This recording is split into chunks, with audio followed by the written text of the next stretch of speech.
যদি কেউ 23 তারিখকে নিয়ে কোনো আইন শৃঙ্খলা বাহিনীর প্রতি কোনো ঝুঁকি সৃষ্টি করতে চায়, তারা কিন্তু ঝুঁকির মধ্যে থাকবে। সেটা যে কোনো ফর্মেই হোক, আমরা প্রতিহত করব।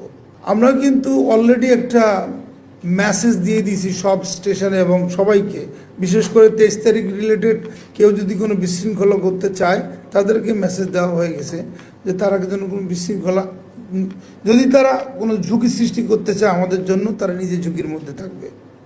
এই অস্ত্র দিয়ে হোক আর যে কোনোভাবে হোক, যদি কোনো ঝুঁকি সৃষ্টি করতে চায়, আমি আবার আপনাদের বলছি, যদি কেউ 23 তারিখকে নিয়ে কোনো আইন শৃঙ্খলা বাহিনীর প্রতি কোনো ঝুঁকি সৃষ্টি করতে চায়, তারা কিন্তু ঝুঁকির মধ্যে থাকবে। সেটা যে কোনো ফর্মেই হোক, আমরা প্রতিহত করব। আর অস্ত্রের সোর্স তো আপনি জানেন, দিস ইজ বাংলাদেশ হচ্ছে পোরাস বর্ডার একটা এরিয়া, অনেক বর্ডার থেকে কত কিছু আসে, অস্ত্র যে আসে না তার কোনো ইয়ে নেই, কিন্তু সোর্স নিয়ে এই মুহূর্তে আপনার সাথে এই মুহূর্তে আমি হয়তো রিমোটলি কথা বলতে পারবো। ধন্যবাদ আপনাকে।